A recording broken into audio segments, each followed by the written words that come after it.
সন্ত্রাসী হামলার পর পুরো মুসলিম জনগোষ্ঠীর সমালোচনা করে বিতর্কের মুখে পড়েছেন ফ্রান্সের প্রেসিডেন্ট ইমানুয়েল ম্যাক্রন। তার মানসিক স্বাস্থ্য পরীক্ষার পরামর্শ দিয়েছেন তুর্কি প্রেসিডেন্ট রিসেপ তাইপ এরদোগান। ফ্রান্সের বিরুদ্ধে বিক্ষোভ হয়েছে মধ্যপ্রাচ্যের কিছু দেশে। বয়কট ফ্রান্স কর্মসূচির ডাক দিয়েছেন কেউ কেউ। Bu Macron denilen zatın İslam'la derdi nedir ya? Müslümanlarla derdi nedir? Macron'un zihinsel noktada bir tedaviye ihtiyacı var.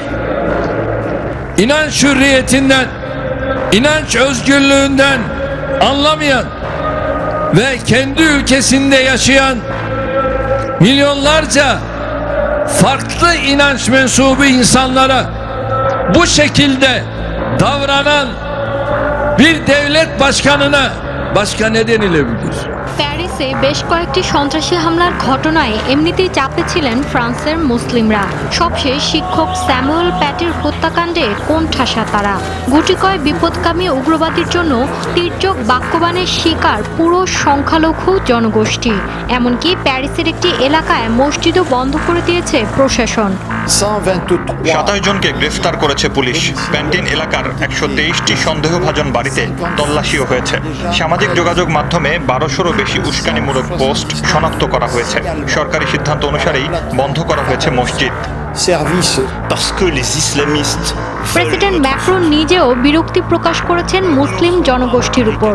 সন্ত্রাসবাদ নিয়ে পুরো ধর্মের সমালোচনায় ক্ষোভ প্রকাশ করেছে বেশ কয়েকটি মুসলিম দেশ।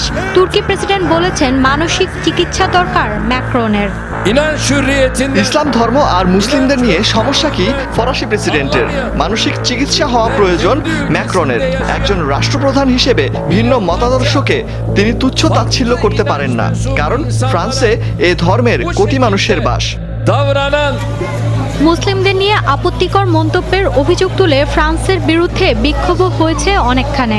গাজায় ফরাসি প্রেসিডেন্টের কুশপুত্তলিকা পোড়ান ফিলিস্তিনিরা। তাদের অভিযোগ, মহানবী সাল্লাল্লাহু আলাইহি সাল্লামের কার্টুন ছাপানোর মতো উস্কানিমূলক কর্মকাণ্ড বন্ধ না করে একতরফা মুসলিমদের বিরুদ্ধে বিদ্বেষ ছড়ানো হচ্ছে। গেল শুক্রবার এক চেচে শরণার্থী তরুণের হাতে প্রাণ যায় 47 বছর বয়সী শিক্ষক স্যামুয়েল প্যাটির। তিনি শ্রেণীকক্ষে মহানবীর ব্যঙ্গচিত্র দেখিয়েছিলেন শিক্ষার্থীদের।